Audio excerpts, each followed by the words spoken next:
Chiara, io ti sento, Ti sentiamo i rumori sottofondo. Pronto? Mi Sì, sentite? sì, sì, sentiamo i rumori di sottofondo, Quali rumori? che mentre battevi alla tastiera.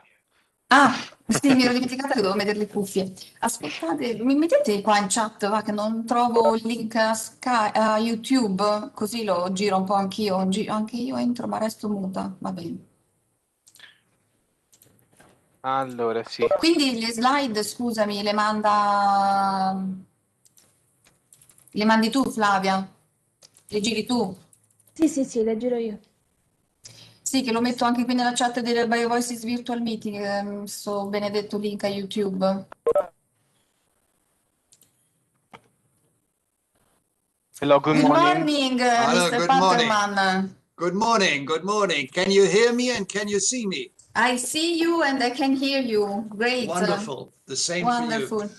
Thank you Well, very much it's for joining us. sure, good. Come on, this is very close to my heart, I think it's a unique opportunity that we make a little publicity for this book. Great, thank you very much. And I'm really very keen on seeing how it goes, and because it's a kind of a test. We have never had a bioeconomy book for kids. I know that Gunter Pauli was issuing some books for kids and more. They were a little elder a few Yes. years ago, few years ago, when I was at the I think it was in Rimini, 2 or 3 years ago that we were launching this book. It was by an Italian foundation, and but that's it. No one else has ever dared issuing such a booklet for kids, and for me, it's again a test to see to what extent we need also to work out dedicated instruments for elder students or for teachers or for coaching other people, and maybe also adults and senior citizens. You never know. Yes, yes, you are saying the correct thing. This book is targeting really a new age for the bioeconomy because, as you said, Gunter Pauli wrote this book, but it was for older young people. Oh yeah. Yes, yes. It's quite interesting. I'm going to say that also, that now the question of how to choose particular groups of addressees becomes more and more evident also in the regional strategies of countries.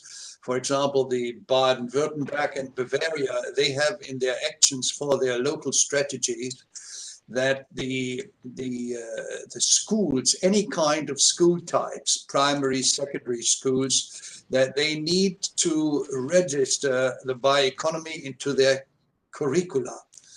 And so that in the future you will have lessons on bioeconomy in primary and secondary schools, etc. This is easily said, but it must be practiced, and they just work on that. And for me, therefore, the next step is not just have a book for kids in the kindergarten, but who is going to deliver the material for the teachers. That is, I think, very important, because I need not to tell you, all of you, the bioeconomy is extremely complex, and therefore, there's a lot of work waiting for you. Yes, I think that's. Did you see the video for kids that we Oh have yes, I've produced? seen that. Oh, nice. I love the one with the diapers. Yeah. So now we will start Yeah. showing Okay. the video Yeah. until 10. So when we Yeah. will start the event. So Yeah. I would like to say hello also to Maria Teresa. Good morning. Good Next Maria morning. Teresa, Good also morning. Good Susanna. Ciao Buongiorno. morning. Susanna. Oh, Uh, Susanna is there. Susanna yes. Albertini. Good to see you, Susanna. Well, it's a ladies' club. Very interesting. Yes. Ladies I'm the power. grandfather here. Oh, there's a lady, Molly. Yeah. Christian, you are there. Hey, is Peter there? Yes, I'm here. Good morning. Good morning, Peter. Good to see you. Very good to see you.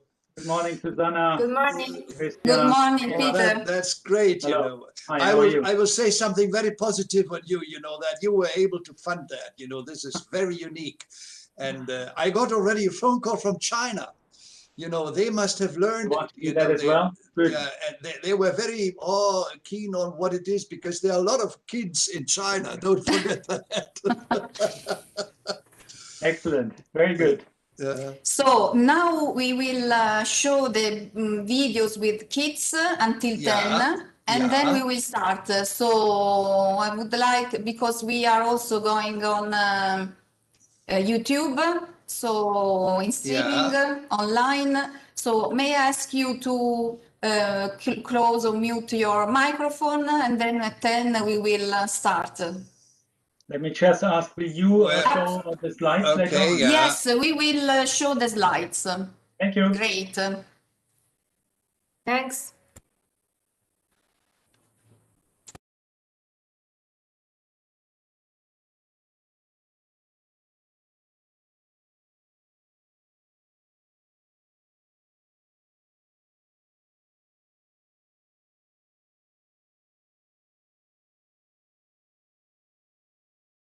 Coisas novas. Tchau, tchau! Bună, numele meu este Maria. Am 7 ani și sunt din România. O știați că bebelușii până la vârsta de 2 ani folosesc munți de scutece nedegradabile? Dacă nu citiți cartea de economia pentru copii. Mi chiamo Giulia, ho 6 anni. La parte che mi è piaciuta è quella del latte, con gli scarti del latte si possono fare tante cose, tipo delle magliette, dei pantaloni, insomma tante cose. Sono Francesco e ho 5 anni. A me mi piace la parte della buccia della mela, che si fa carta, plastica, pelle delle borsette.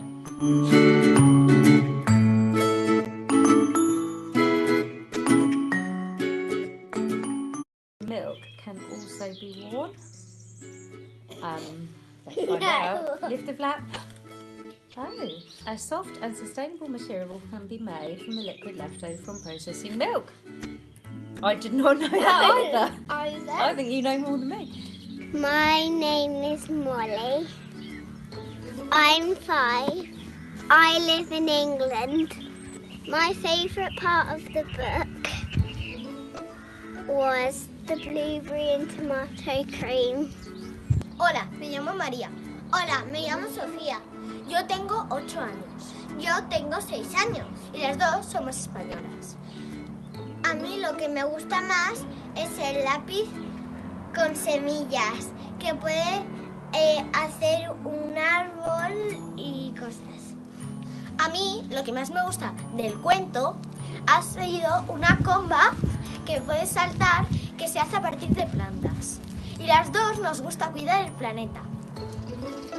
Olá, eu sou Santiago, tenho 7 anos e sou de Portugal. Antigamente eu usava esta escova de plástico e agora uso esta escova de madeira, que é muito mais prática do que a de plástico. Ahoj, já jsem Mačko a teďko to mám Jirko. Ahoj, já jsem Miško a mám 6 rokov a na této knížky se mi nejvíc páčí experimenty. Ciao, io mi chiamo Riccardo, tipo Bergamo e a me piace pitturare e segnare e frutta. Olá, eu sou o Mateus e tenho 7 anos e sou de Portugal. Eu gostei muito do livro e quero estudar muito para um dia ser um grande cientista e inventar coisas novas. Tchau, tchau! Bună, numele meu este Maria. Am 7 ani și sunt din România. O știați că bebelușii până la vârsta de 2 ani folosesc munți de scutece nedegradabile? Dacă nu citiți cartea de economia pentru copii. Mi chiamo Giulia, ho 6 anni. La parte che mi è piaciuta è quella del latte. Con gli scarti del latte si possono fare tante cose, tipo delle magliette, dei pantaloni, insomma tante cose. Sono Francesco e ho 5 anni. A me mi piace la parte della buccia della mela, che si fa carta, plastica, pelle delle borsette.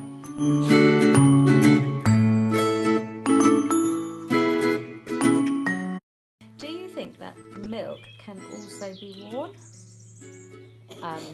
Let's find out. Lift the flap. Oh, a soft and sustainable material can be made from the liquid left over from processing milk. I did not know that either. I think you know more than me. My name is Molly. I'm 5. I live in England. My favourite part of the book was the blueberry and tomato cream. Hola, me llamo María. Hola, me llamo Sofía. Yo tengo 8 años. Yo tengo 6 años y las dos somos españolas. A mí lo que me gusta más es el lápiz con semillas, que puede hacer un árbol y cosas. A mí lo que más me gusta del cuento ha sido una comba que puede saltar, que se hace a partir de plantas. E as duas nos gusta cuidar do planeta. Olá, eu sou o Santiago, tenho 7 anos e sou de Portugal. Antigamente eu usava esta escova de plástico e agora uso esta escova de madeira, que é muito mais prática do que a de plástico. Ahoj, já jsem Mačko a teďko to mám Jirko. Ahoj, já jsem Miško a mám 6 dílků a na této knížku se mi nejvíc páčí experimenty. Ciao, io mi chiamo Riccardo, tipo Bergamo e a me mi piace pitturare e disegnare e frutta. Olá, eu sou o Mateus e tenho 7 anos e sou de Portugal. Eu gostei muito do livro e quero estudar muito para um dia ser um grande cientista e inventar coisas novas. Ciao, ciao! Good morning, Nero. Nero. I stole you. Este Maria. Welcome. Sunt din am 7 ani și sunt din Good morning, România. this is Nelo.Esc că bebeluș și primirea Yes, I stole de you. 2 ani. We will start Folosesc just a few minutes after 10 with the participants. 10 to Dacă nu probably. citiți cartea de Okay. economie I pentru will copii. have no slides. I will Mi just chiamo Giulia, ho 6 anni. presentation. Okay, I'll La have a parte speech. che Okay. mi è piaciuta Okay, great, thank you. è quella del latte. Con gli scarti del latte si possono fare tante cose, tipo delle magliette, dei pantaloni, insomma tante cose. Sono Francesco e ho 5 anni. A me mi piace la parte della buccia della mela, che si fa carta, plastica, pelle delle borsette.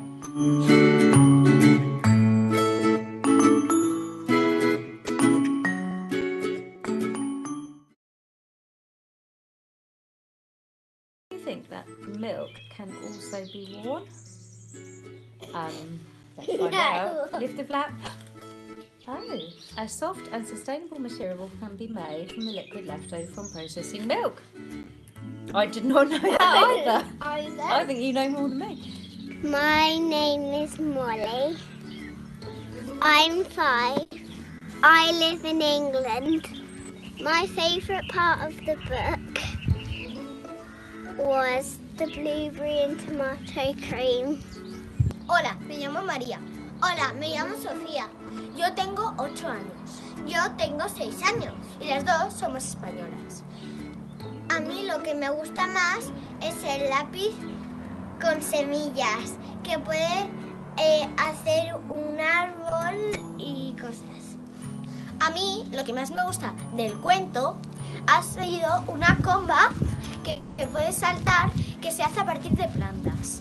Y las dos nos gusta cuidar el planeta. Olá, eu sou o Santiago, tenho 7 anos e sou de Portugal. Antigamente eu usava esta escova de plástico e agora uso esta escova de madeira, que é muito mais prática do que a de plástico. Ahoj, já jsem Mačko a teďko to mám Jirko. Ahoj, já jsem Miško a mám 6 rokov a na této knížky se mi nejvíc páčí experimenty. Ciao, io mi chiamo Riccardo, tipo Bergamo e a me mi piace pitturare e disegnare e frutta. Olá, eu sou o Mateus e tenho 7 anos e sou de Portugal. Eu gostei muito do livro e quero estudar muito para um dia ser um grande cientista e inventar coisas novas. Tchau, tchau! Bună, numele meu este Maria. Am 7 ani și sunt din România. Știați că bebelușii până la vârsta de 2 ani folosesc munți de scutece nedegradabile? Dacă nu citiți cartea de economia pentru copii. Mi chiamo Giulia, ho 6 anni. La parte che mi è piaciuta è quella del latte. Con gli scarti del latte si possono fare tante cose, tipo delle magliette, dei pantaloni, insomma tante cose. Sono Francesco e ho 5 anni. A me mi piace la parte della buccia della mela, che si fa carta, plastica, pelle delle borsette.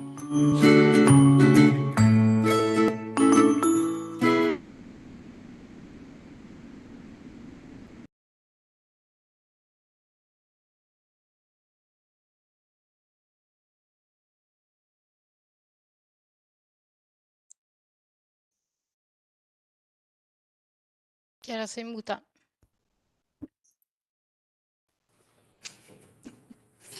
Good morning, welcome to this event organized under BIOVOICES, Horizon 2020 project funded by the European Commission. I'm Chiara Pocaterra from APRE, Agency for the Promotion of European Research. I'm located in Rome. Today I'm in the office. Here with me today, 2 colleagues of mine, Matteo Sabini and Flavia Lacolla, and also Susanna Albertini from FVE, my partner, and the person that together with me produced the book, and together with a big team that we will present in few minutes. I would like immediately to give my regards and really thank all the participants in this event, the speakers. So first of all, Mr. Varijn, Peter Varijn, Head of Unit for the Bioeconomy and Food System in Directorate General Research and Innovation in the European Commission. Luisa Marelli, Deputy Head of Unit in the Joy Research Center in ISPRA in Bioeconomy. Maria Teresa Borzacchiello, also working in the team of the JRC in the Joy Research Center in ISPRA in the Bioeconomy.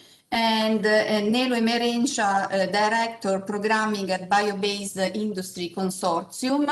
And the special guest, we have with us also Mr. Patterman, Christian Patterman, that since January 2004 was Program Director for Biotechnology, Agriculture and Food in the European Commission. In August 2007, Mr. Patterman retired, but we work always with him because it's let's say, the father of the bioeconomy and the bioeconomy strategy board, thanks to all his activities. So I'm really happy that he's joining us today. First of all, I would like to introduce a pre-recorded video from the first Vice President of the European Parliament, since the European Parliament gave the patronage for this event today. And so I would like to ask for this video. Thank you.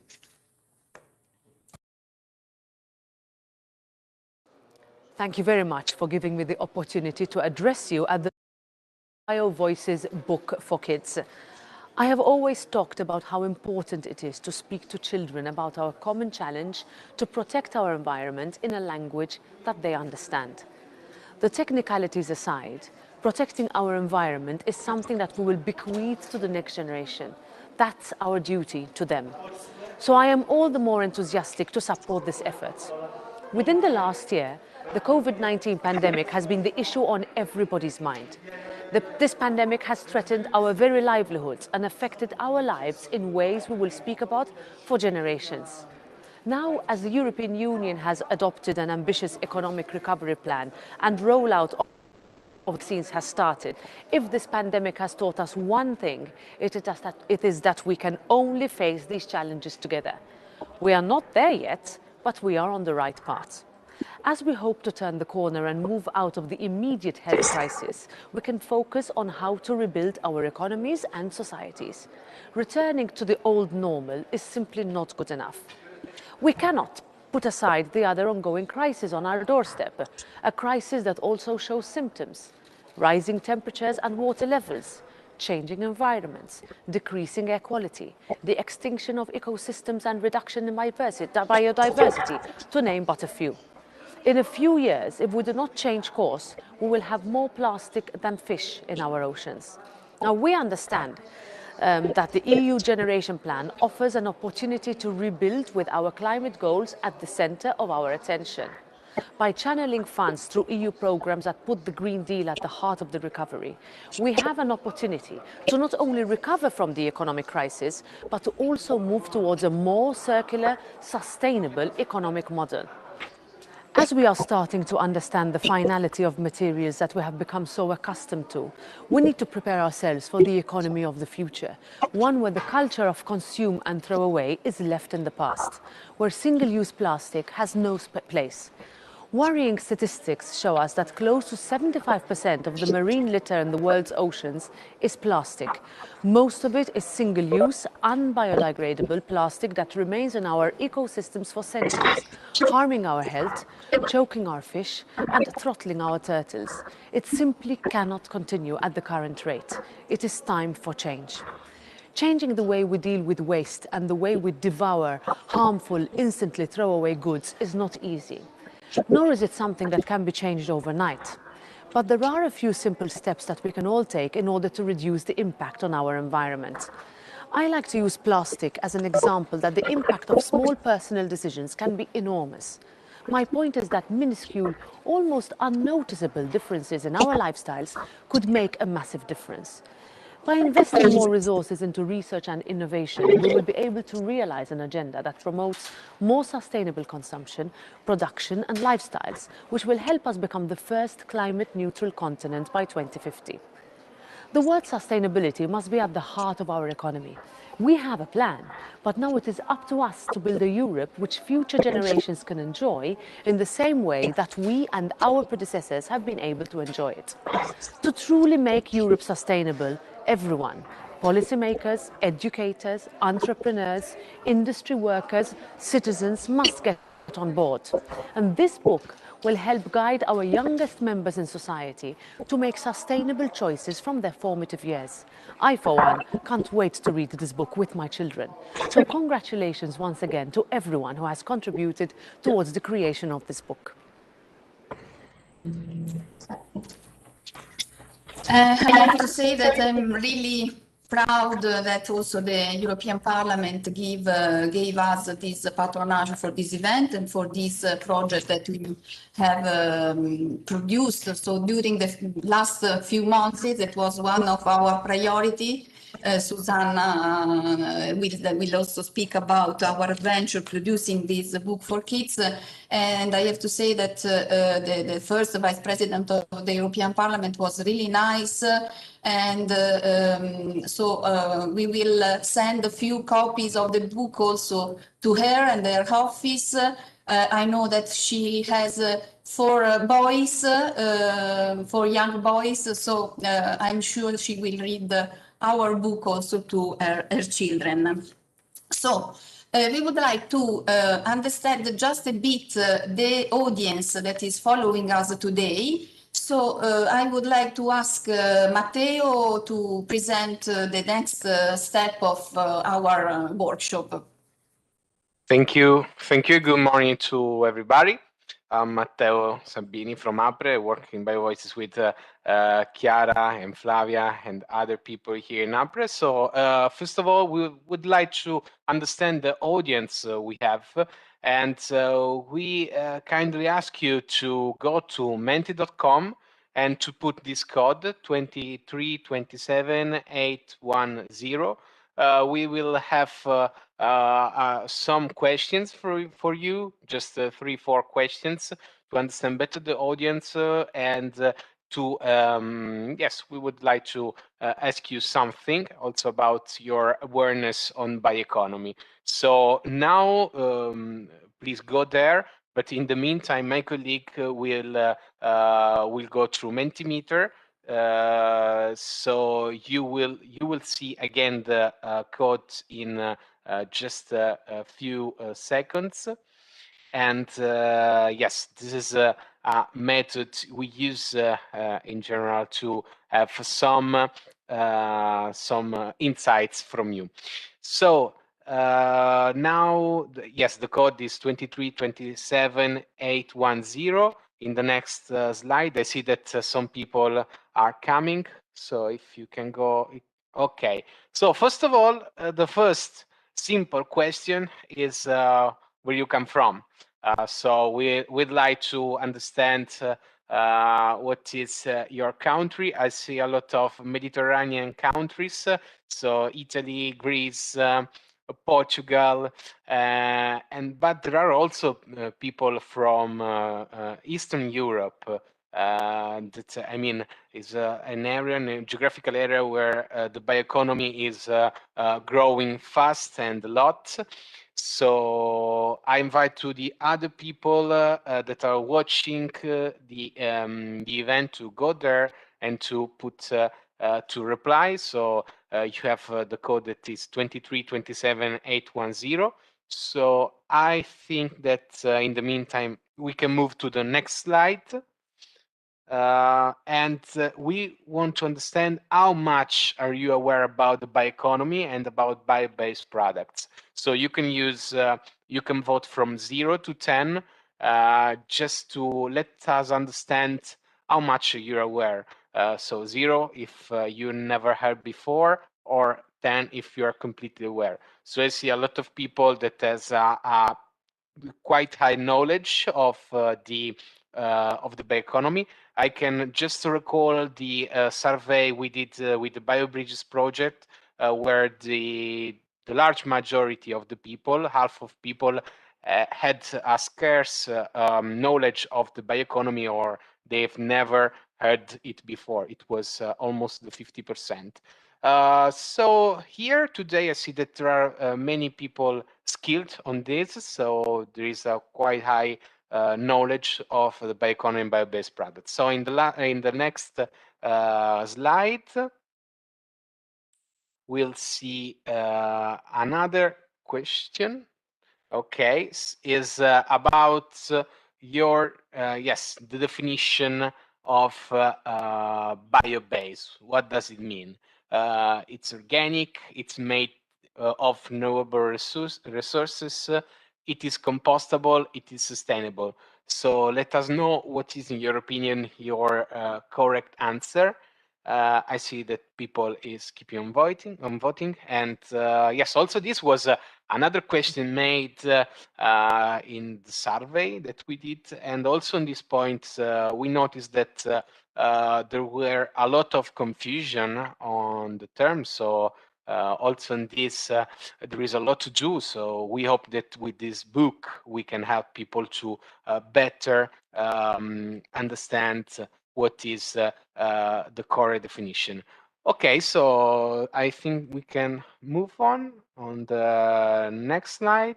And okay, so thanks for participating. This was just an ice breaking, and of course you reply correctly, and we will come back to Mentimeter later after the presentation, because we'll have a discussion on we'll make you some questions, and you have more information later. So thank you, and yes, Chiara, please. Yes, thank you. May I have the slide? So I would like to introduce you this activity of the book. And we started from the many activities produced during this BioVoices project during the last 3 years, because the project started at the beginning of 2018, and we really produced many formats in order to raise awareness on bioeconomy and bio-based products around Europe. In 2018, in 2019, it was still possible to travel. Seems really ages ago, but it was until 1 year ago, we were traveling and moving, meeting many people, promoting, as you can see here from this slide, the public participation in bioeconomy to discuss regional and local bioeconomy strategies. We were supported by ambassadors and influencers, our bioheroes, in order to spread information, and we facilitated the debate, and we try to understand what are the challenges, what are the gaps and needs in order to boost the bioeconomy and especially the bio-based product in Europe. Next slide, thank you. Okay, connecting also the different actors of the value chain.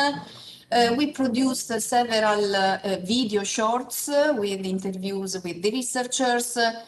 We attended several conferences in Europe, international conferences also organized by the Commission, to show really the bio-based products.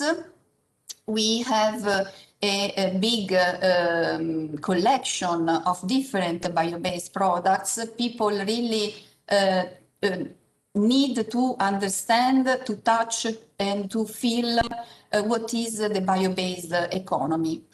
We used as a supporter in many of our activities researchers and also industry as testimonials, and we attended several conferences and events talking about how to communicate bioeconomy. Next slide, thank you.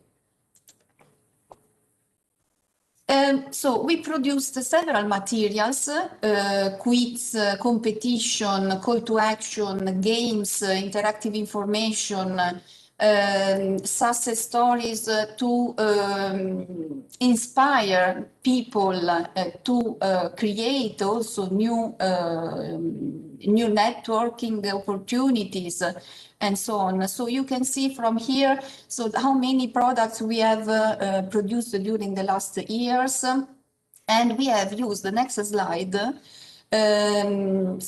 especially the social media. We have also conducted a public perception survey last year, so just published in December it was published, and it is really interesting how people still don't know exactly the terminology, have different misunderstanding about the meaning of the different aspects of the bioeconomy, but in particular of the bio-based economy. So we tried to collect several voices from all kinds of stakeholders, so not only business and researchers, but especially citizens and policymakers. So it's another stakeholder that really should be involved in order to have the bio-based economy really boosted. Next slide. So as I told you, we used a lot of materials, especially through social media campaigns, storytelling and videos, and we produced a bioart gallery. So it's something that Susanna has behind her, Matteo is behind him, and also I have another sample of our gallery. So we tried to show the feedstock and what we can produce from the feedstock. In the video for kids that you have seen at the beginning, you can see, you have heard the child, one child saying from the apple peel we can make new leather, for instance. Or the another kid said, I really liked the cream from blueberries. So these are the big novelties coming from the bio-based economy, and we tried to show and to make this all this information understandable from the public at large with these pictures and explanation that are quite easy for any kind of people, so understandable. And so we started from all this information, all this knowledge, all these experiences, especially talking with people in general, to produce this book for kids. So next slide. Because we had in the time, again, another slide, another time, please, if you can push again, okay. We had several activities with young people and young generation in events, in the schools, but we never approached very, very young people at preschooler or elementary age, so from 5 to 8 years old. I have to say that we looked around Europe if somebody produced something. We found many materials, but from an older age, so from 10 years old and so for people from 10, 15 years old, we have a lot of materials, we have a lot of educational material, but not for very young people.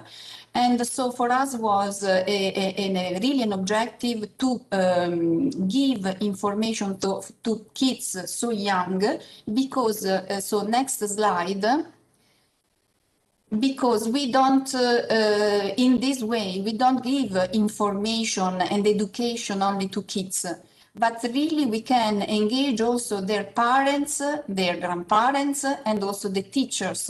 So our aim was to make understandable, easy, and comprehensive the terminology, the meaning behind the bioeconomy and the bio-based economy to a very wide range, to children, as I told you, from 5 to 8 years old, but especially with all the adults that will read the book together with them.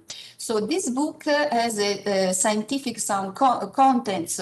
We asked for many revision from a scientific committee that we built for the creation of this, the production of this book. We have involved 32 experts from academia and industry. Next slide, please. Because for us it was really important that a book has a solid scientific background, even if it is explained in a very easy manner. So this is our scientific committee. I have to thank them really official, publicly, because they supported us during the last few months, since November, when we started this adventure, let's say, in the production of this book, until 2 weeks ago, because we closed the book just recently. And all these experts were really active, and they also, I think, enjoyed this activity together with us. So next slide. So up to now, we have decided to print the book in more than 10,000 copies. We have already 11 languages because let's say the original version is the English, but we have already translated the book in other 10 languages: Italian, Portuguese, Spanish, Greek, Dutch, German, Romanian, Slovak, Estonian, Hungarian. But we hope that the book will be really a great success in order then to continue and translating in other European languages. We will have the printed version in a few weeks, so in middle of April we will start the distribution in selected schools, bookshops, museum for children and other institutional contexts. Strengthening the knowledge and sensitivity of future generation to environmental issues, sustainability and circularity through information and education programs targeting younger generation can contribute to raising future citizens, decision makers and workforce informed and interested in bioeconomy. So this was really, this is our challenge, let's say, that we have in producing this book for kids. Next slide. So the book was produced in the frame of this European project funded by Horizon 2020, BioVoices. BioVoices will close in a few weeks, but another project will be active. It is already running and will be active for the next 2 years. Transition to Bio. Transition to Bio has several activities dedicated to education for children. So we will start with hands-on laboratories, info educational games. So this book will be published on our website, BioVoices, and then transition to Bio, and will become a game, an online game for kids. In a few months, by the end of the year, we will have also this online game. We will produce several training for teachers, school competition. We have already started the activity to promote the book for kids in Italy, organizing a training for teachers in already more than 10 schools. Approaching teachers that will then speak with their pupils, and we have already more than 1,000 pupils involved in Italy in this activity under Transition to Bio. With this training for teachers, then more than 1,000 pupils will receive the book, and when COVID will give us the possibility, go in the school with laboratories, using what? Using some experiments that are already in the book, but Susanna will say more about the book and the content. So next slide. I would like just to ask to follow us through our social media. We will maintain the BioVoices social media because today we have more than 7,000 followers. So it will be funded through Transition to Bio, but please go to BioVoices, Twitter, Facebook, LinkedIn, and also Instagram, because we have published a lot of content, and you can continue to follow us in the next month. So just another slide. Sorry, just the last one. We are another slide. So our final event of BioVoices, it will be on the 22nd of April from 10 to 13 European Central Time hour. And so stay tuned and follow us, and I leave the floor to Susanna. Great, thanks, Chiara. I will share my screen. Fully. Okay.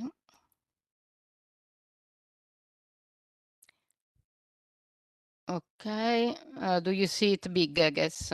I hope. Oops. Yes. Okay. Okay, so how the book how will the book look like? And basically, we started this adventure in November, more or less, with a budget that was not foreseen in BioVoices, to be honest, is a result of the COVID, the money that we didn't spend, and we wanted to dedicate this money to do something nice. And therefore we decided that could be a good option to do this book and to start something new, something completely new. And I have to say that we received the enthusiasm by everybody, and also by the teachers now, but also really by everybody. And oops, what happens?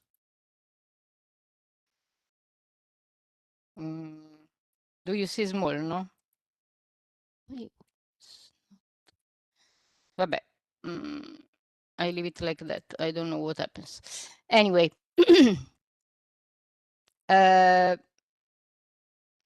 Okay, so this is the first book basically targeting kids from 5 to 8 years old. And what we try to do is to have to design something that is around the life of the kids. So basically around their everyday situation. So from house, school, countryside, seaside, but also city, supermarket, park, and then two transversal topics, because it's absolutely important. We realized, meanwhile we were preparing the book, that it is absolutely important to provide an overview of what the bioeconomy is, and also to provide some glossary to really make sure that all the concepts are there, because what we wanted to do is, okay, to speak to the kids in a very easy and attractive and colorful way, but in the other end, we wanted to guarantee from every single step a solid scientific background and a solid knowledge to be conveyed. And this is the reason why we wanted to involve all these people in the group of work. And then, of course, we have a Let's Play section. That is a section that will consolidate through playing all the knowledge that has been gathered in the book. So how the book works. Okay, so the book works like that. So the first page is this double page that provides an overview of what bioeconomy is, and the kids. Sorry, I have the COVID, and this is the reason why I'm a little bit with the cough, but I will be fine. So the children are invited in the first scene that already have a dozen of little stories. The scene introduced the next situation of the book, and will provide a playful overview of the bioeconomy. And all this area, the different areas and domain, everything is connected in a circular fashion, and the children can discover hundreds of little tiny details and scenes that are stimulating his curiosity. And a brother and sister that you see on the right, that are the two kids that are driving them to the book, driving the kids to the book, will open and disclose the new scenes. And okay, so as you can see, what is nice in this scene is all the presence of these little people that are doing number of things, like researchers, like workers, from the processing to the agriculture, from the seashore. Is a picture that really provides an overview where everything is integrated in the bioeconomy. So the town, the park, all the places where the people are working are part of this initial scene. From this scene, what happens is that we go in the following areas. So we go in the different sections that I told you are house, city, seaside, school, countryside. And what we want to do and what we want to claim and to convey is the fact that we need to really start to change the attitude of the people. And so the kids have a role in this change, in driving this transition toward a more sustainable consumption, production, and lifestyle.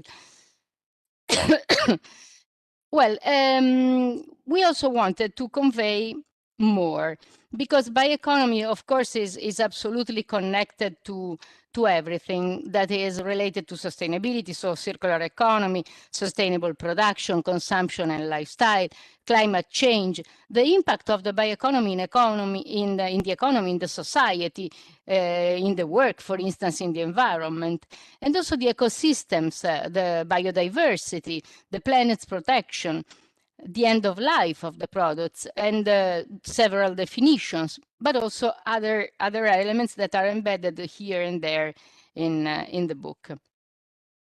The first place is the house. And the house, of course, is the place that where the kids live most of their time, and they really recognize this place, and it's a very good scenario to introduce bio-based products and bioeconomy, because the children start to discover the fact that bioeconomy is already in our life, and we can really live in a more sustainable way.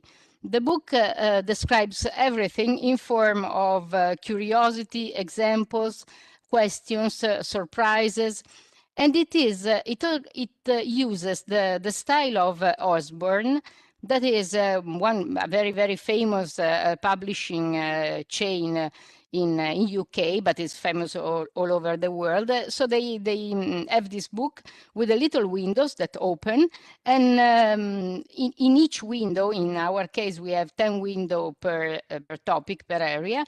And then inside the window, it is explained the question that is outside.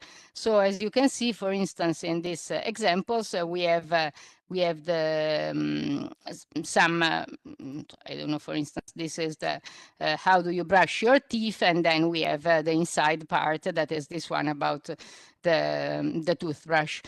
And the second environment that is we selected is the school, because again, the school is the second place where the kids are passing a lot of time. So even in that case, several examples of the typical day of school, so even the lunch, the gym, the music, so everything that is part of the school. And for all of them, we have several examples and several windows. We decided to use one of the flagship designers, that is Alistair Illustration from Osborne, from this publishing chain, because we wanted to really have it very, very, I mean, impactful, and also the team. I mean, I have to say that we worked day and night, me, Chiara, but also Michela Cohen, Serena Fabrini. We worked really a lot. The support of the partner, the scientific committee. It was an impressive work, I have to say, but finally we are very happy of what we achieved. The next environment is the countryside. That is another environment that the kids recognize. And in this place particularly, we wanted to explain the role of the bioeconomy in feeding again the soil, in keeping the soil healthy, the question of the circularity, the reuse of waste, the valorization of everything, and the connection of all these elements. And so again, some windows, I don't want to go into detail. Then there is the seaside, that is another place that is very familiar and where the kids really love to go. But the seaside is not only a place where to have fun, it's also a place that produces work, that creates new technologies. Indeed, you see there is the researchers, that is very connected to the town, because everything that comes from the town goes in the ocean. So is an entire ecosystem that live as a whole.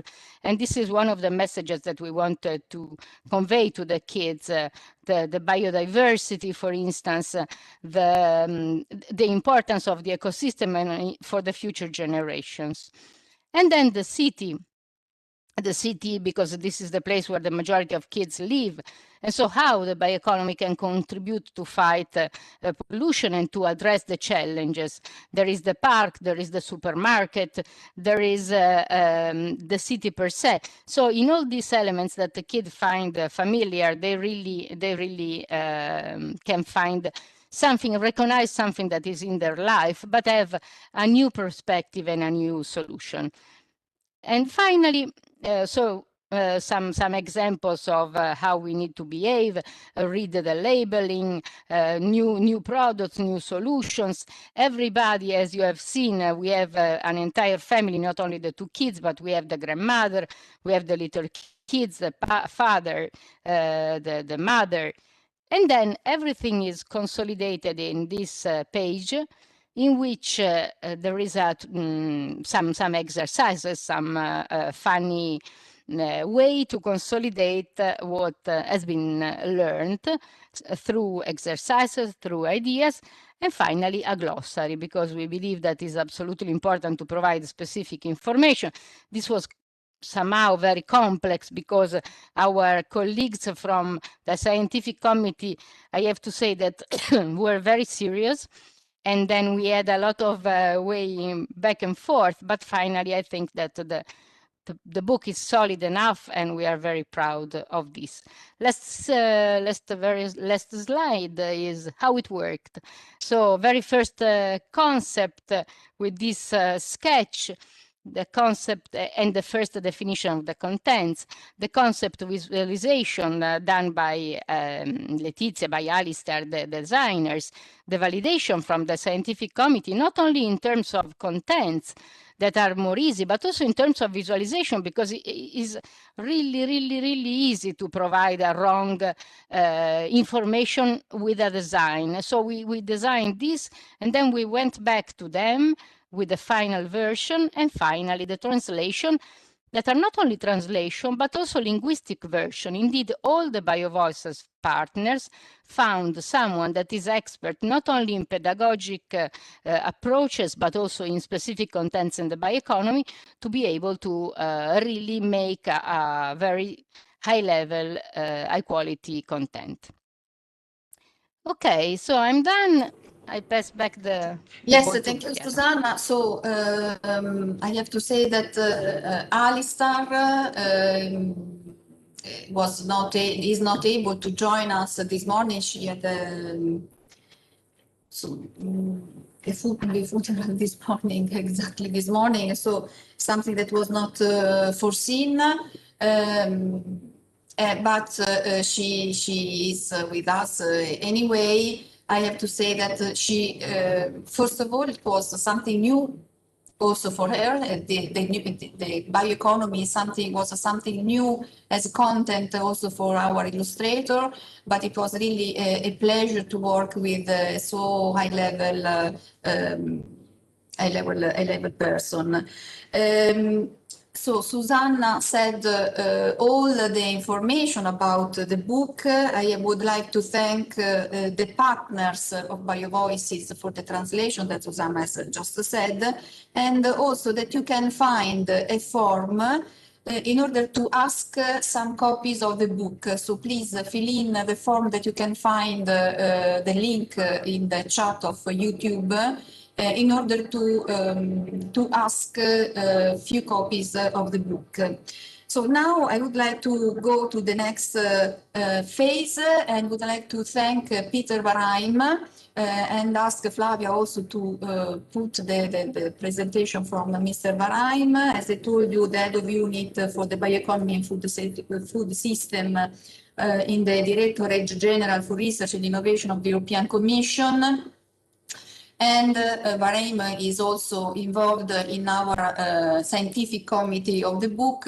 And now I leave the floor to Peter, please. Thank you. Thank you so much, Chiara and Susanna, for inviting me to this marvelous event. Good morning to all participants in this video conference. A pity that we can meet only virtually again, but nevertheless, the messages are coming across. Congratulations to the BioVoices team for this great book launch event. I myself have little older kids, 4 teenagers at home, and also once in a while I'm trying to raise awareness and inform them on what innovative ideas come from the bioeconomy. That's sometimes a bit challenging, but then again, once in a while, we get responses which show that there is increasing awareness. Last weekend, for instance, while I was doing the dishes with my 14-year-old daughter, she told me, "Daddy, why are we still using synthetic detergents and not bio-based detergents, which they are using, for instance, during their Girls Scout camp?" So awareness raising among the young generation is without any doubt really very, very important. And I think your book can be a great vehicle to communicate better also to the young generation. I would like to give a little bit of the policy context, explain, mention our bioeconomy strategy, which we have at EU level, also mention how consumer aspects, awareness raising, education aspects are included in it, and thirdly also mention a foresight study which shows future pathways for the bioeconomy, which has been done by an expert group. Next slide, please. I mean, you have already mentioned in your book, you have shown with the book what the bioeconomy is and what examples of innovative products we have. You see here on this slide 4 examples of innovative products. Imagine a world where all plastic cups could be replaced with bio-based cups, maybe even made from agricultural waste, yeah, and which would be biodegradable. This really could be a huge contribution to our environmental problem and to the climate agenda. But for instance, on the right-hand side, you see built-in wood, sustainable timber construction. Houses can be constructed not only out of concrete and steel, but increasingly also out of wood again. And wood-based, for instance, insulation materials, engineered wood, which has similar characteristics like steel. So here is a lot of potential for innovation. And this is why, the next slide, please. We also have developed an EU bioeconomy strategy, and that was updated then in 2018 with this strategy paper shown on the right-hand side.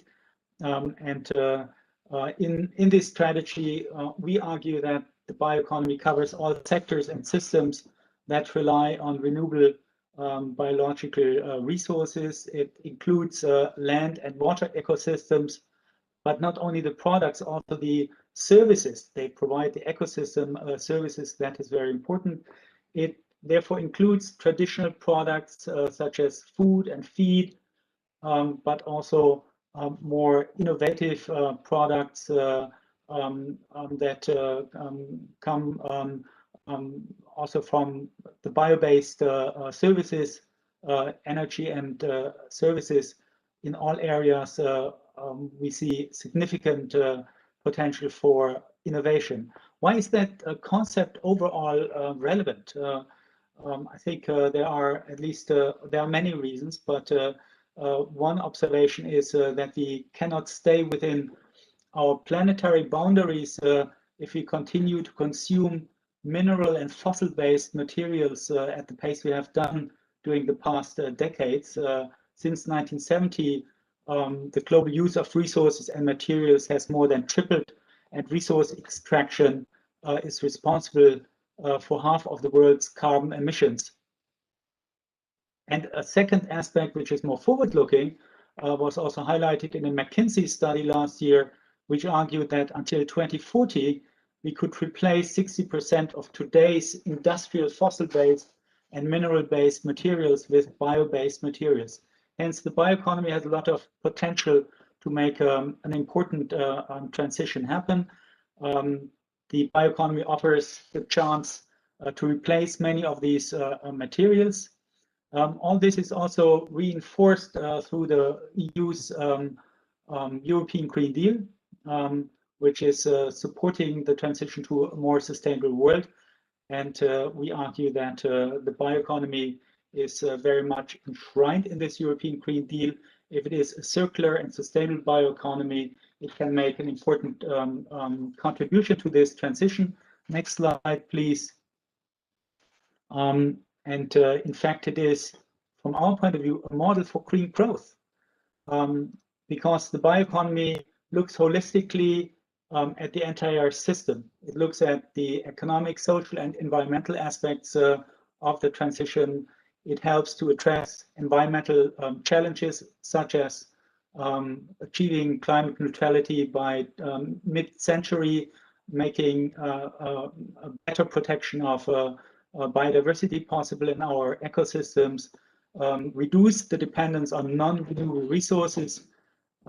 It can thereby also help to modernize and strengthen EU's industrial basis, create many opportunities for new startups, like we had it 30, 40 years ago with all the startups in the renewable energy sector. We can have also more startups in the bioeconomy.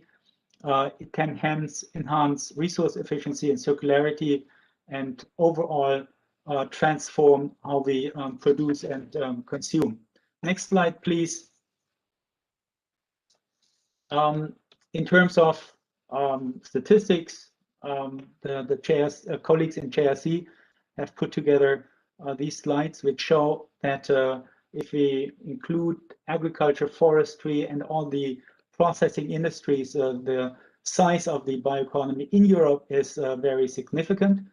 In terms of both turnover and jobs, of course, the traditional aspects, agriculture, forestry, food production are still very important, but also the manufacturing of wood products and turning them into furnitures, or manufacturing of bio-based chemicals, pharmaceuticals, plastics, and rubber, and also bioenergy do play a very important role. Next slide, please. Let me now also mention that we do not only have an EU bioeconomy strategy, but we also have many different national and regional strategies. Currently, 9 member states have dedicated bioeconomy strategies, plus the UK and Norway.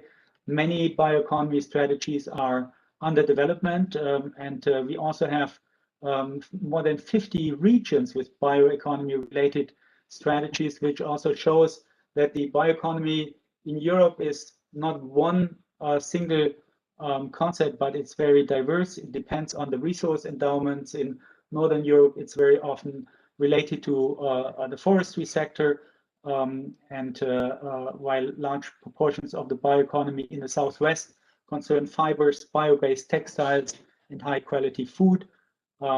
And there is also growing interest in the blue bioeconomy in Northern and Southern Europe. Next slide, please. I will now just indicate with 3 slides that we are in our EU bioeconomy strategy also specifically making references to the consumers, to awareness raising, and education. You see here, for instance, that one action refers to labeling of products. In principle, I think what is always important is if we compare, for instance, classical fossil-based products with bio-based products, what is really the comparison of the environmental footprint? It's not always said that the bio-based materials are the better ones. Therefore, we need to have life cycle assessments. They are very important to also provide the information to the consumer they would like to get in order to make well-informed choices. Next slide, please. Awareness raising activities are also important. Our commissioner is responsible for research innovation, but also for education and youth. She gives very big importance to that and has recently also said at an event that it is her goal to support bioeconomy action that engage all citizens starting from a very early age on. So she's also very appreciative of your project and your book for kids. Raising awareness and engaging stakeholders is also enshrined in our bioeconomy strategy. We aim to support it through communication initiatives like this one on BioVoices and transition to bio. We have also created a European bioeconomy forum for the member states where we try to help to raise awareness for the potential of the bioeconomy in all member states and regions of Europe. Next slide, please. The bioeconomy education is also a specific action in our strategy through promoting education, training, and skills across the bioeconomy. And we are also supporting action that are specifically trying to foster cooperation between, for instance, universities, European bioeconomy universities. We are providing support to develop curricula, which provides opportunities for study programs that are more explicitly referring to the bioeconomy. And we see quite a number of study programs in Europe developing. So a lot of progress is made on this. Last but not least, next slide, please. Let me just show 2 slides. Please click further. And make, let me just show 2 slides on a recent study that has been commissioned by the Joint Research Center jointly with us, DG Research, and we have asked an external network of experts to carry out a forward-looking analysis of exploring scenarios towards a sustainable, clean, and resource-efficient bioeconomy with a focus on climate neutrality and sustainable development. Colleagues like Uwe Fritsche and Gianluca Brunori et al. Have worked on this study.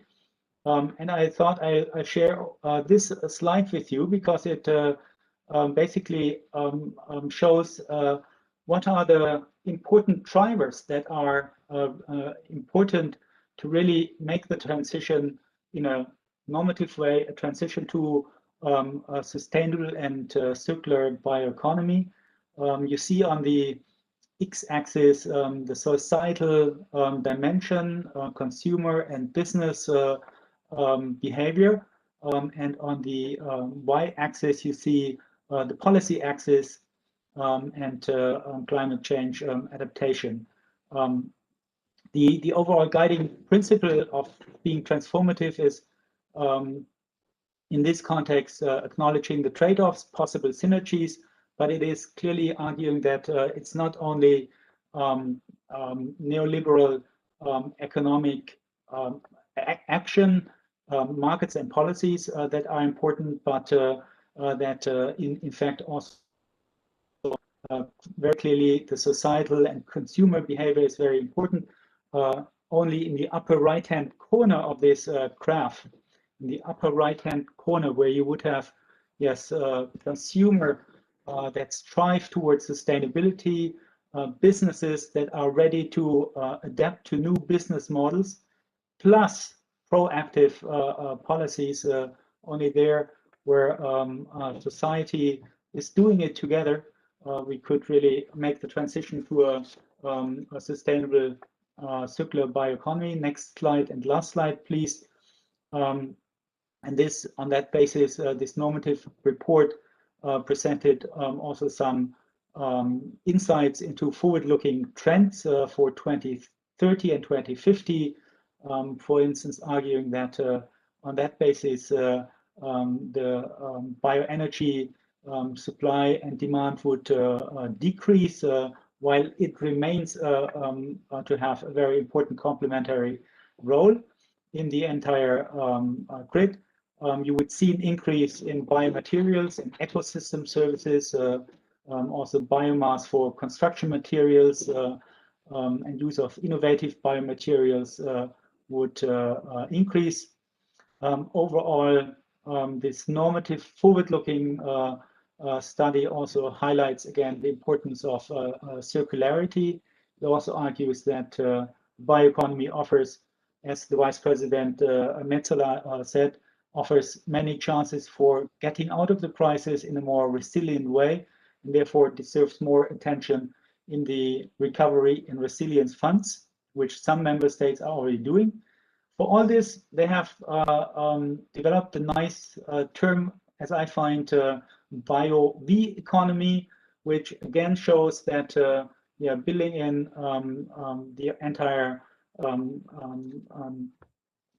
society, taking the entire society along is key.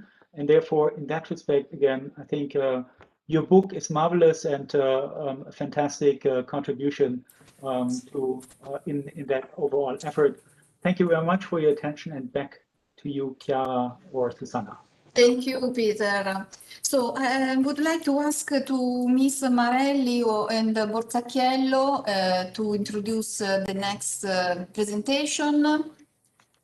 I would like to thank both Maria Teresa and Luisa for their efforts during the preparation of the book, because really they both contribute, I have to say, a lot, giving us their contribution from their point of view. So their original point of view, since they are from the Knowledge Center for Bioeconomy and from the JRC of the European Commission. So really the first voice of the European Commission. So who will start? Maria Teresa? I will start. Luisa will start. Luisa. Good morning. Thank you for your introduction. And I have to really thank Maria Teresa, because she is the one that really and gave our contribution to the book. So she did an excellent work. And today we share the presentation. Let me introduce myself first. I am Luisa Marelli. I'm the deputy head of the bioeconomy unit in the JRC. And Maria Teresa, maybe you can already introduce yourself so we don't interrupt. Yes, true. Thanks, Luisa. Thanks to the organizers. So I'm Maria Teresa Borzacchiello, and I'm working for the coordination team of the Knowledge Center for Bioeconomy, which is a European Commission endeavor to engage science and policymakers in this complex world of the bioeconomy. Yes, thank you. Next slide, please. So we will give you this morning a brief introduction of our activities with a focus on the Knowledge Center for the Bioeconomy. We will show the main features of knowledge centers, what they are, and what you can find in there. But let me first spend a couple of words about the JRC. The Joint Research Center is a Directorate General of the European Commission, but with a very specific role and function within the European Commission. So we are the knowledge service, as you can see here, which means we are the one providing scientific support to policies. The science provider for the Commission. So we have the difficult role to make science not only available to policymakers and in support to policies, but also digestible for them, because you can imagine that science is always difficult to be translated into policies, to be clearly understood by non-experts, by policymakers, etc. So this is really the role of the JRC, producing good science and make it available to the policymakers. Next slides, please. We are quite a big organization, a big directorate general, and with another unique specificity, which is that we are spread across six different sites in Europe, in 5 member states. So the headquarter and all the administration, most of the administration, but the headquarter is in Brussels. but the biggest place is located in Ispra in Italy, where we actually are, and this is the main research, we have the main research facilities there. But we also have research facilities in Germany, in Karlsruhe, specifically dedicated to nuclear research, and then in Sevilla, economic studies, modeling, etc. Then we have in Petten, in the Netherlands, dedicated mainly to energy, and then in Hale, reference materials, etc.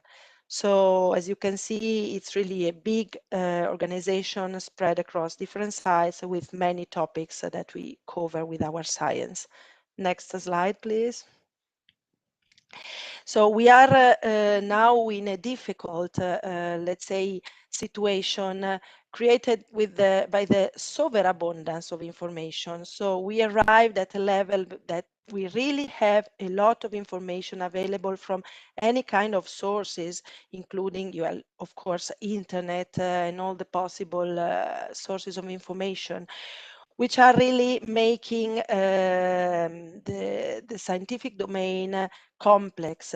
So there is a need, a strong need to make clarity among this superabundance of information, filtering, synthesizing, making sense of all this information in order for them to be fed into the policy process. And that's very important, because also the policy making process is very complex, and if it has to be based on on science, we need to provide them clear and synthesized and filtered correct scientific information. And this is a two-way process, of course. Also, the policy must feed the scientific information in order to identify the policy, the priorities and the scientific priorities and the needs.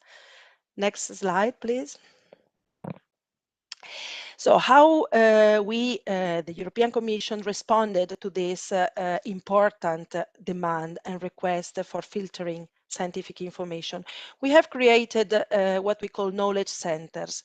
Knowledge centers are virtual entities that have the scope to exactly, as I mentioned already, synthesize and filter the science, which is both internally produced as well as managed or sourced from external sources. We study, we group together this knowledge, we filter it, and we make it available to the Commission. At the moment, in the Commission, all the knowledge centers are led by the JRC, but are really Commissions-wide tools. At the moment, there are 7 knowledge centers created. One is the one on the bioeconomy. The latest one created is the Knowledge Center for Biodiversity. We also have recently created another one on food and nutrition security, and the disaster risk management, migration and demography, the food fraud and quality, and the territorial policies were created already a few years ago, together with the one on the bioeconomy. Next slide, please. So my colleague Peter already gave a very detailed introduction on the bioeconomy in general and on the bioeconomy strategy. What I want to highlight here is that the bioeconomy is really transversal and cuts across several disciplines, sectors, from the biomass producing sector to the biomass processing sectors. And as such, a sustainable bioeconomy is really important to support many of the objectives of the European Green Deal. And it's also key to achieve climate neutrality by 2050. And this is really an important feature of the bioeconomy. So the bioeconomy strategy, which was approved in updated in 2018, as Peter already explained, with the 5 objectives that are listed here below in the slide, is really supporting many of the policies and the strategy of the European Green Deal. For example, well, in the farm to fork, the common agricultural policy and all the related agricultural, let's say, policies and strategies, including the blue economy, the circular economy, and so on and so forth. But also it's mentioned in the biodiversity strategy, and as it recognizes the importance of providing materials, products, services that are increasing the quality, the quantity, and the resilience, for example, of EU forests, as this is explicitly mentioned in the biodiversity strategy. Also, the farm to fork strategy explicitly makes references to the circular and sustainable bioeconomy. So you can see that we are really at the center of many of the next ambitions of the European Commission, so the climate neutrality and the European Green Deal. And next slide, please. So this is why we have created a knowledge center on bioeconomy, really to respond to and to provide a unique source of information, of filtered information to policymakers, to the public, to stakeholders, to scientists about this really cross-cutting discipline. And I would like to show here one of the products that we made available in general for the public to introduce the Bioeconomy Knowledge Center and the bioeconomy in general. And then I will hand over to Maria Teresa to give you some examples of the products available in our knowledge center. So if you can launch the video, please, it's only 2 minutes.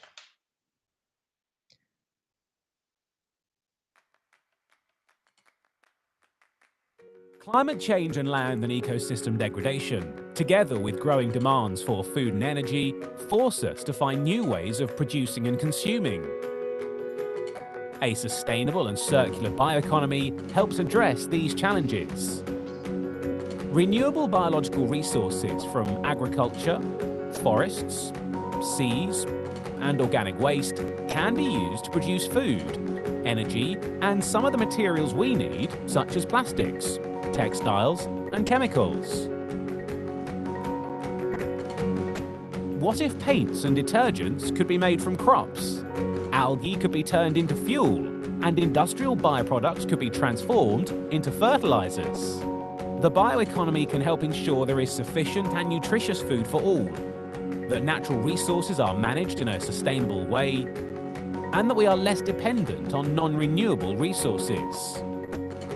It can also help us mitigate and adapt to climate change, strengthen competitiveness, and create new jobs. To develop a sustainable and circular bioeconomy, policies must be evidence-based and coherent across different sectors. For this, we need a common and robust knowledge base. Here is where the Knowledge Centre for Bioeconomy comes into play. We identify, filter, and structure data and information from different sources and make them accessible. We bring together researchers, policymakers, and other experts in the field.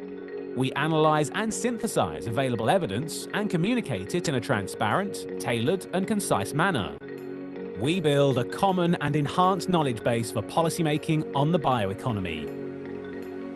Find out more about the Knowledge Centre for Bioeconomy.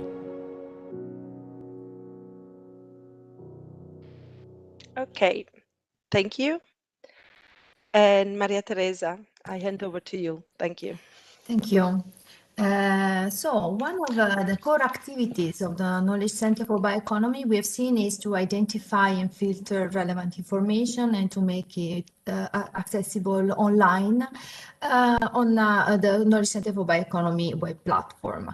So far, we have reached more than 3,600 resources published in the library, and these include different kind of resources, publications, science for policy briefs, online interactive dashboards, videos, infographics, publications, data sets, news, list of events, and they can be accessed in different ways. You can search for them through a simple search bar. You can browse by topic or by country, or you can have a look at the latest resources and featured content of the moment.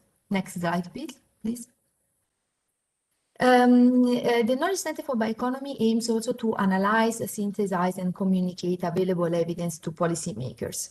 One way to do this is via the Knowledge for Policy briefs. These are short documents, no more than 12 pages, that are addressing specific topics that are identified as relevant for the policymaking of the bioeconomy. They are based on several scientific publications from where the key information is presented in a digestible manner, in particular through data visualization. Importantly, these briefs are developed by the relevant GRC scientists with the valuable inputs of policy officers in the relevant services of the European Commission. So this is really a co-creation exercise between science and policy. Another example of a decision support system hosted by the Knowledge Center for Bioeconomy is the European Bioeconomy Monitoring System. It was launched during the Global Bioeconomy Summit in November 2020. This new system provides comprehensive, robust and reliable information to monitor all the areas of the bioeconomy. Its interactive dashboard allows to track the bioeconomy's progress towards sustainability in the European Union and in its member states. And the active engagement of experts from the member states, from academia, from international organizations will ensure that the monitoring system remains a functional and up-to-date tool. The monitoring system indeed is continuously improved, and the new features and enhancements will be introduced regularly in the course of the years. Next slide, please. So another aim of the Knowledge Center for Bioeconomy is to bring together, sorry, the previous one. Thanks. To bring together researchers, policymakers, and other experts in the field. For this reason, we launched a community of practice on bioeconomy back in 2018.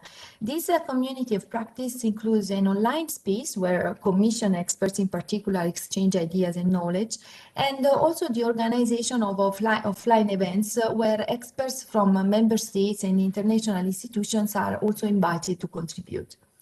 In the period from 2018 to 2020, we organized 15 physical and virtual events, engaging more than 500 attendees from various institutions and organizations. And we are continuing now in 2021, albeit in the recent period, we are just having virtual gatherings due to the pandemic. As also mentioned by Peter Verheim in the previous intervention, last year in 2020, we pulled together within this community of practice of bioeconomy, we pulled together a group of external experts in an ad hoc network to contribute through forward-looking analysis needed for developing the necessary transition pathways for the bioeconomy with foresight approaches and also modeling approaches. The reports from these events are normally made available to the community of practice workspace, but also in the Knowledge Center for Bioeconomy website. And in particular, the foresight report that was mentioned by Peter will be launched in mid-April. Next slide, please.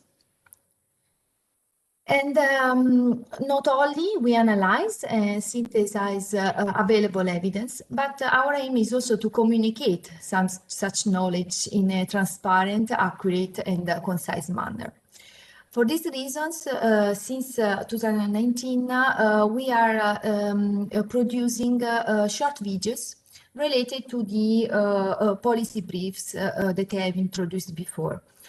So for each specific topic relevant for the bioeconomy, we have conceived these sort of teasers for the policy audience to engage and direct the policymakers to read the corresponding policy brief. So in this, what is showed in the slide is a teaser which we use for social media that then is related to a longer video of 2 minutes, which presents the specific topic, then gives the main definition on the topic itself, and then presents the key message from the corresponding brief, as well as the identified gaps. The target audience of these videos are policymakers with an interest to work in the bioeconomy, but the clear message conveyed can also benefit the general public. You can go on the next slide, please. So, whilst I've repeatedly said that policymakers is the main target audience for the Knowledge Center for Bioeconomy, it's also true that reaching out to citizens is crucial, and social media are an effective way to do so. In collaboration with our social media team, the Joint Research Center, we communicate key data and information, also highlighting the importance that the Commission attaches to evidence-based policymaking. We indeed think that it's important to raise awareness about the impacts of policy on real life, especially related to sustainability objectives. But it is important also to underpin all news and information that we give with scientific data and analysis presented in a way that is understandable by policymakers and the society. Let me conclude by really thanking the organizers to have taken these very complex scientific concepts and results related to bioeconomy and presented it in a way that young generations very young generations can understand. Myself, I have 3 kids, so I will really use the results of this book. And I hope that this will pave the way to passionate scientists, conscientious policymakers, and responsible citizens. We list here all the contacts to keep in touch with the Joint Research Center. With this, I thank you very much for the attention. Thank you very much, Louise and Maria Teresa, for the opportunity to know better what you are doing in the Knowledge Center, especially in ISPRA, and about the Knowledge Center for Bioeconomy. So I would like now to leave the floor to Nelo Merencia from the from the consortium of the bio-based industries. Also, Nelo was in the committee, in the scientific committee of the book, because also the experience of the industries are really important. So, Nelo, I leave you the floor. Thank you. Thank you very much. Thank you for this opportunity to speak at this occasion of launching the BioVoices book for kids. And even though I don't have children at a very young age anymore, I do have grandkids for whom this book can play a significant role. And in addition, I must admit, I love to make a contribution to efforts to guide today's kids into their future. I have done this before during my chemical industry career, and I love to continue to do this. But permit me to speak now from the bio-based industry's perspective. I will not be using slides. I'm just trying to use words, non-traditional industry terminology, to get my message across, which is much in contrast to the book, where images are crucial. In 2019, we presented the Vision 2050 of the bio-based sector, a cooperation between industry, big, and all the stakeholders of the bio-based economy, and by extension, the bioeconomy itself. This vision is aligned with all European initiatives leading to a carbon neutral world by 2050. The heart of this vision is the ambition to achieve a circular bioeconomic society by 2050. And what we mean by that is that by then, citizens, consumers are actively sustaining the society by living it, by being a part of it. This can only be achieved by a different mindset, by a different behavior when it comes to purchasing food, materials, and services, and by closing loops and maintaining the value of resources, products, and services for as long as possible. Most of the time, when you write for the future, you are writing for somebody else. And this Vision 2050 is not an exception. We are starting to design the industry and society of the future, but most of us will not be the ones to implement, maintain, and continuously improve it. If we look around and ahead, we realize that by 2050, most, if not all, of today's leaders will not be at the steering wheel of industry, educational institutions, government, society, etc. The leaders in 2050 and beyond are today's kids. They have the future ahead of them.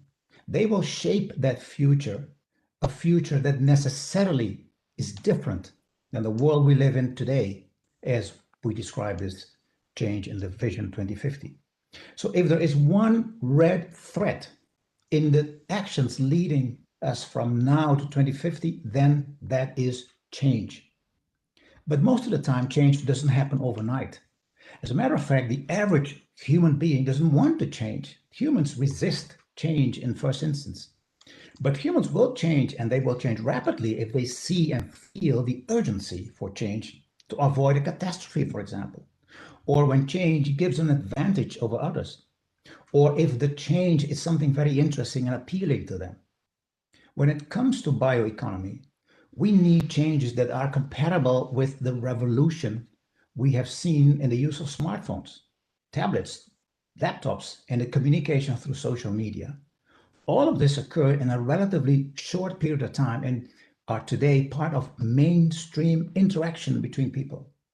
The task ahead of us is to realize change in everything we do and make bioeconomy and its components mainstream in our daily lives. I'll address briefly 3 areas or topics where this change is already happening and should pick up speed to achieve this goal by 2050. To start with the industry. We are in the process of transforming the industry that makes energy, materials, and services for the society in which we live. To be precise, this is just a beginning. We are at the beginning of the process. We are changing the source for making energy, materials, and services from fossil-based to bio-based, eliminating the emission of greenhouse gases, especially CO2, carbon dioxide, that are beyond the capacity of capturing CO2 during biomass growth. Our bio-based industry is also changing processes to make them more resource and energy efficient, avoiding waste and protecting man and the environment. The products and services that the bio-based industry sets out to make are designed to perform better than the state of the art at competitive cost and to be recycled after use. In other words, we are creating bio-based industrial ecosystems. The second topic I want to address is, if industry can change, so must citizens and consumers. The changes that industry can make in its operations and the new materials and services that it produces for the society can only be successful if citizens and consumers understand what they are, what they mean for themselves, and for the world we live in, especially for the environment, biodiversity, and climate. Citizens and consumers, and these include all employees that work in the industry itself, once they understand and accept, they can deliberately purchase and use these new materials. These new bio-based and sustainable materials should be as common and as much desired for our daily lives as our smartphones, tablets, and laptops. The change has to be fundamental. And since change is not the grown-up person's best friend, we need to focus on the youth, on today's kids. The most efficient way to achieve this fundamental change is through education at the earliest possible stage. This means primary school, so that the new wave of education can be continued in secondary and higher education. But success of teaching kids about new concepts like sustainability, circularity, bioeconomy itself depends heavily on teachers in primary school and the kids' parents. And the growing application of digital technologies and tools requires more technical courses, more courses in science, technology, engineering, and mathematics, the STEM courses, in education from the early stages, a process that could and should be supported by industry and government. We are therefore in need to create bio-based educational ecosystems. Thirdly, about education itself. Education and teaching methods may have to change. In the changing world we live in today, with kids using digitalization and virtual connectivity increasingly in their daily lives, education probably needs to include new teaching methods, building on the kids' ability of using digital applications and social media. Bringing new concepts to kids will always require understandable words, images, and movements. A book for children can serve this purpose. It should address in easy words and images the benefits that change behavior in consumption and use of new materials and services, and a different mindset of citizens and consumers compared with the traditional 20th century's linear ones can indeed save the world we live in. The bio-based industry is more than willing to assist in this process of co-creating new teaching materials and methods. We could provide real-time examples of the making of and the use of new materials to be taken up in school books in such a way that understanding the examples could lead to understanding concepts like protect the environment, enhance biodiversity, realize circularity, and achieve sustainability without saying these words as starting points. The bio-based industry is therefore a partner in co-creating innovative and effective teaching materials for kids and youngsters. So therefore, my conclusion is that our hope is that through new educational materials and teaching methods and an educational system for kids that includes support for teachers and parents, we will indeed achieve a circular bioeconomic society by 2050. In this society, well-educated today's kids are indeed implementing, maintaining, and leading industry and every other sector of our bioeconomy. Thank you. Thank you very much, Nelo. And I would say that you have used a keyword for us, change, and because one of the objective of the book is the lifestyle change. So starting from kids is the only possibility that we have. So I would like to ask Mr. Patterman for some words also, because I know that he's really enthusiastic of this product, let's say, of this book. And I have to thank him a lot because really he sent us many contribution when we were preparing the content of the book. So again, thank you, Christian. I leave you the floor. Well, thank you very much, dear ladies, dear friends, wherever you are this morning in Europe or even elsewhere, I don't know. First of all, congratulations. Congratulations to the wonderful, in particular, ladies team, but also to Peter Wareham and the colleagues from the BBI, that you supported this very unique event and this very unique venture. You should be aware that this is the first time ever that a kid's book on the bioeconomy for the 5 to 8 years old kids in the world has been published. That is already a very interesting message, frankly speaking. And therefore, I think we should capitalize on that because no one in Asia, no one in the US, no one in Latin America has yet done that. So congratulations again. I like to speak to you for these very few moments as a grandfather and also having attended the scientific committee meetings. And had we 15 or 16 years ago, when we started with this knowledge-based bioeconomy, had we been informed that just 15 or 16 years later, we would introduce a book for kids on the bioeconomy in 11 languages and probably soon in more, you know, I would have put these people in the trash and say, hey, come on, what do you want? But the world has changed. Did you know that milk can be worn? This was the first phrase a young mother was speaking in the video we have seen. And it's a wonderful phrase showing the whole complexity, showing the potentials we have really in having such a book here. This phrase expresses curiosity. You could easily ask that question also to a teenager or to a senior citizen. But this phrase also expresses a kind of respect of that milk is not just a product, that the microorganism, that the biological resource which was producing milk should be respected because it's a talent.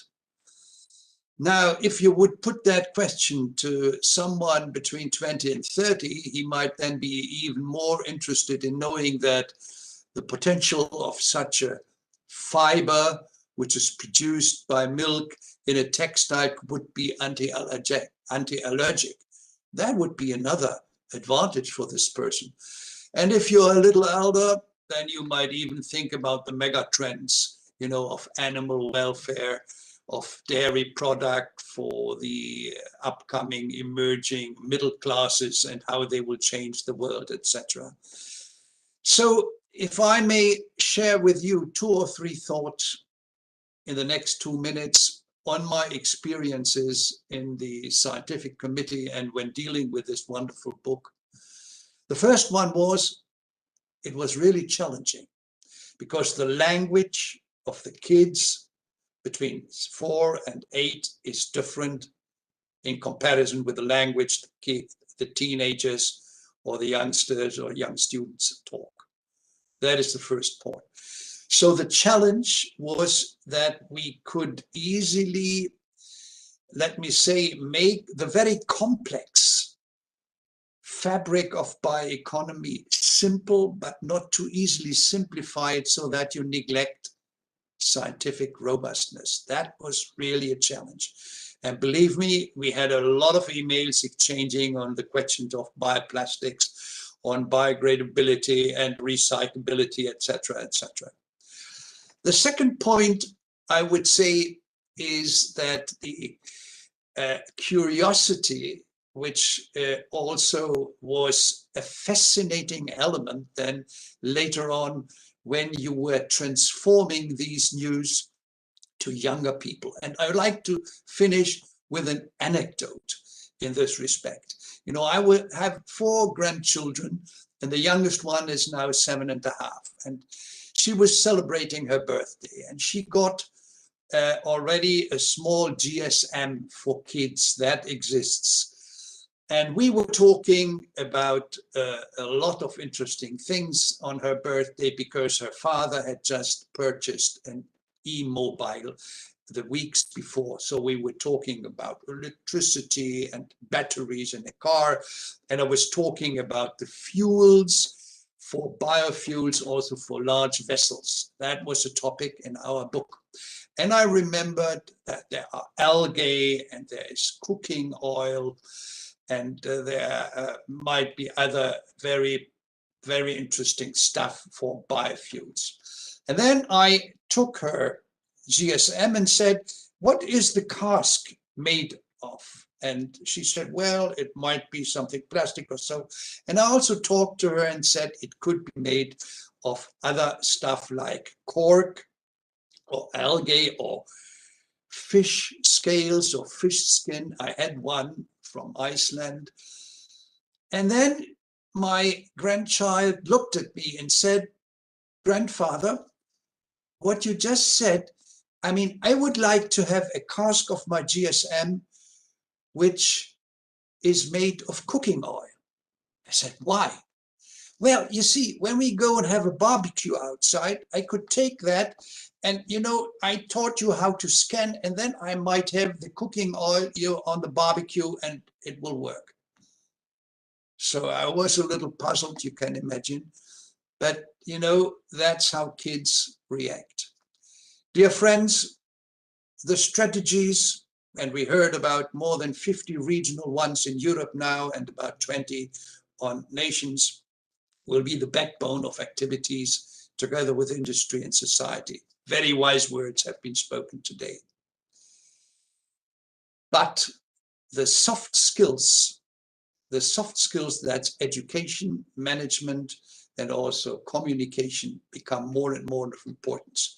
And therefore, I was delighted to see in the very recent regional strategy of the state of Bavaria, you know, that one of the 50 actions was that in the future, in all the curricula of primary and secondary schools, bioeconomy should be anchored as a subject. That's a very good beginning. And I know that in the Spanish autonomous province of Catalonia, I know that now also in Portugal and in Basque country, there are very, very similar deliberations undertaken. So a very good start now, because the kids' book is really only the beginning.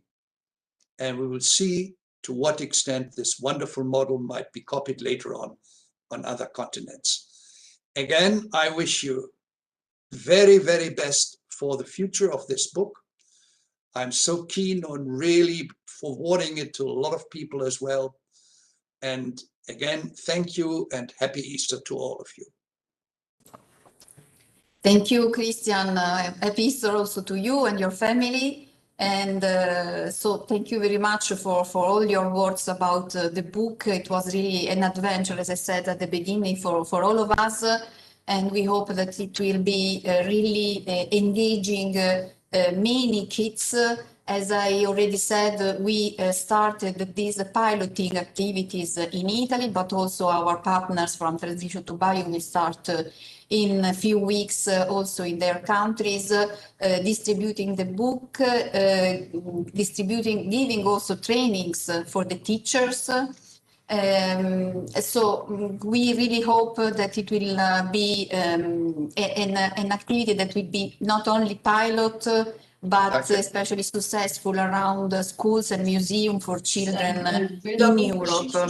So, Susanna, do you want to say something? Because we are going to close, but before we would like to involve again all the participants in a few questions on the Mentimeter, just 2 questions on Mentimeter, because we really would like to understand and have also some ideas from the participant on how to really exploit and disseminate this book as much as possible. I would like to underline that the different linguistic version, so that were translated by the BioVoices partners, can be asked. So you can ask for copies. You can find a form in order to require your copies in the language that you prefer. You find this form in our website. All the useful information about the book will be given both in the BioVoices website, in the page of the book, but also through our social media. You can contact the partners of BioVoices for specific information on the specific language of the book. And so do we want to start with the last 2 questions on Mentimeter? So please, Matteo, Yes. and all the participants can go back to their mobile phone. The code is the same. Matteo. Yes. Yes, can you hear me? Yes, I think. Yes. Yes, thanks a lot, Chiara. We have this final discussion on how to better exploit, promote the book. I saw that many questions came into our chat, live chat in YouTube. But here now, I kindly ask you to go to take your smartphone, to go back to menti.com, and then to put the code 2327810. Yes, there are some first comments arriving. The online version, yes, for sure, there will be an online version in the next months. And yes, we have also making some partnerships with schools. We have a pilot action, no, in Italy in the next months. We have the moment 10 schools with 39 classes, and we'll make some activities with them also for the teachers. Yes, I see social media campaign, press campaigns, private sponsorship. Yes, it could be an idea. Several institutions working with children. Yes, of course. We also started some. Some dialogue with some children museum. That's a really nice target. This collaborate with all schools via ministries of education, national bioeconomy cluster organization. Yes, also in this we started this. Let's say we had a first talk with, for instance, the national cluster for bioeconomy for the green chemistry in Italy. Yes, I can sum up the various suggestions in activities with schools, partnerships with other institutions such as the clusters, such as the museums, and also the online format of the book to make it available to a wider audience.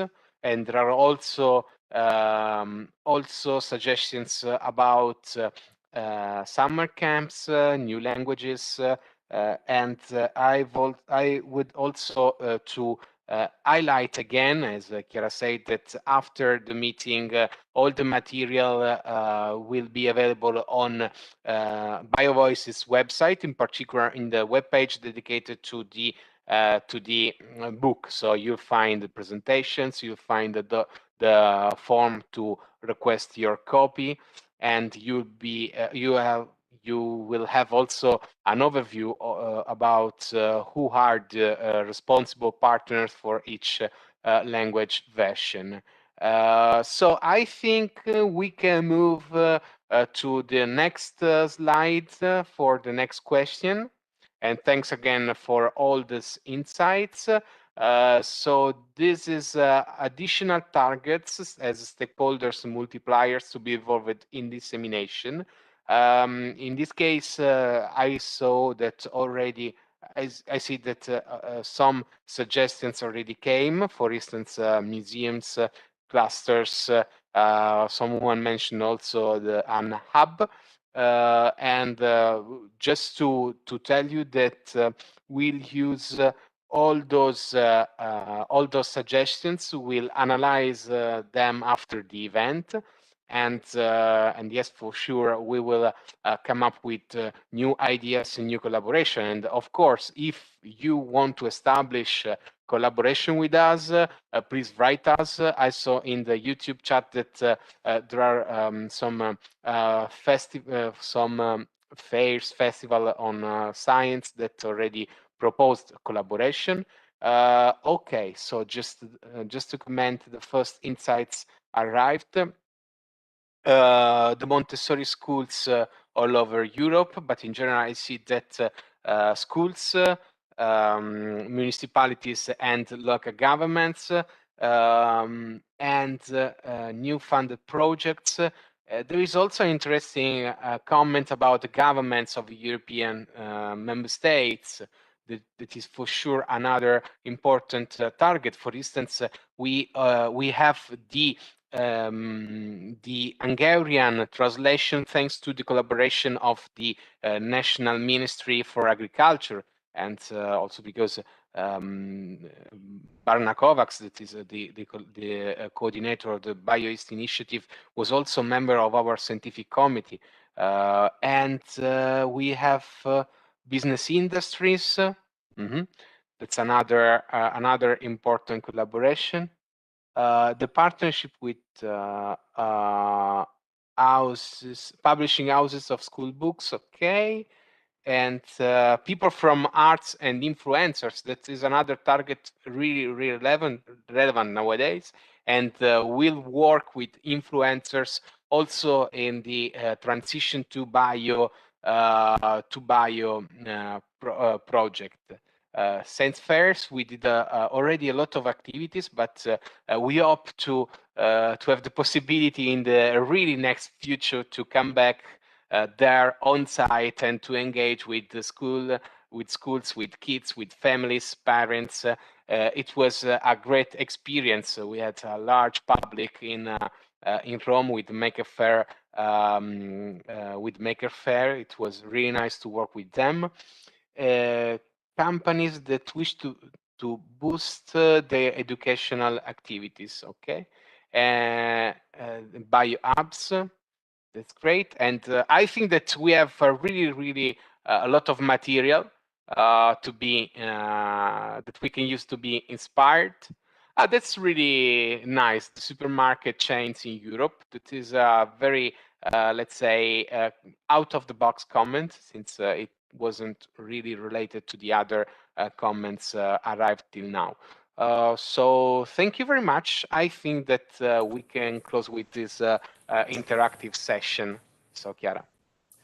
Thank you, Matteo, and would like to thank all the participants. We really received many wonderful ideas on how to distribute the book and really to make this book successful around Europe. We will really try to understand how to find the best path to do it. So before closing it, few remarks from, I don't know, Susanna, do you want to say something before closing? Do you have some voice? More or less. Anyway, no, I just want to really congratulate everybody and to really thanks everybody, because it was an adventure that started one evening. We can do this, what we can do with the budget left from BioVoices, and I think that we really committed all ourselves, but not only us. I mean, the enthusiastic answer was the great pleasure, and this means that we are in the right path. Now we have to maximize this effort and to make it through transition to bio first, but also through new initiative. We are open to investigating collaboration with companies, with the European Commission, to try to really use this good result and I have to say very high level content that we have, and therefore we need ideas, keep on discussing, because we really need to have a great impact with a very great starting point. So this is my message. Okay, yes, thank you, Susanna.